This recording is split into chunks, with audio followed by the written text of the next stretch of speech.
Sean Yates here. Today I want to share some information with you about what the core actually is, the role and function of the core, and how to activate it correctly. Before you scroll down or close the browser, just be aware that we're constantly re-educating our clients about what the core is, because there's this big misconception in our world right now that the rectus abdominis or the six-pack muscles are a primary contributor to the core. They run from the rib cage to the pelvis. So their only thing that they can do is give trunk flexion.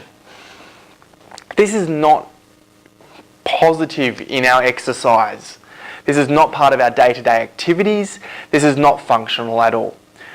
The three primary core muscle groups are the pelvic floor, the diaphragm, and transverse abdominus.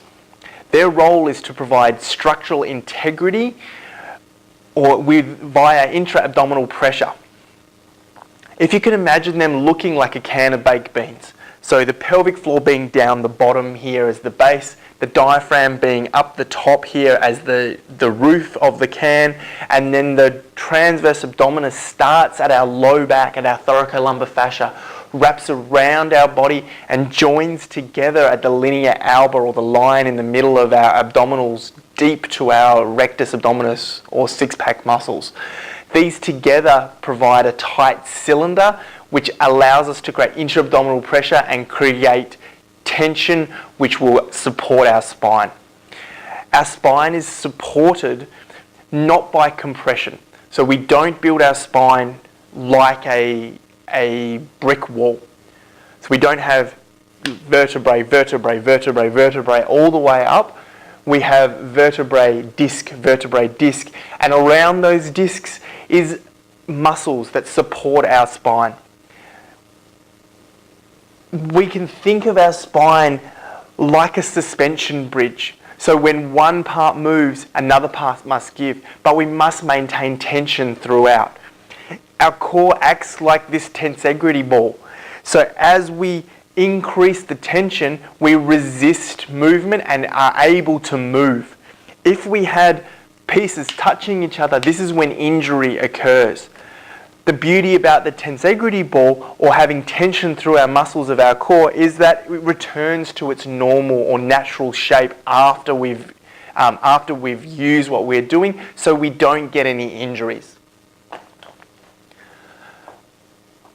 To activate our transverse abdominis, we need a sucking motion or to create intra-abdominal pressure.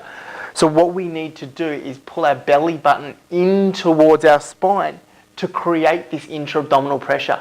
The great thing about transverse abdominis is it's a large, flat, spherical muscle. It's the only one in the body that, along with the rest of the core, with this intra-abdominal pressure, is able to produce a longitudinal force or an upwards moment, which gives us decompression of our spine and our joints through our trunk and our pelvis, which allows rotation and it allows movement to occur.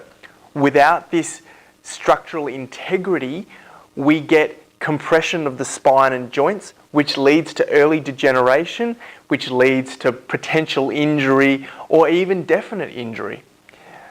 Please understand how to activate your core, and please do so when you're exercising. And if you're struggling, please come and see someone that can help you out. And above all, exercise safely and be well.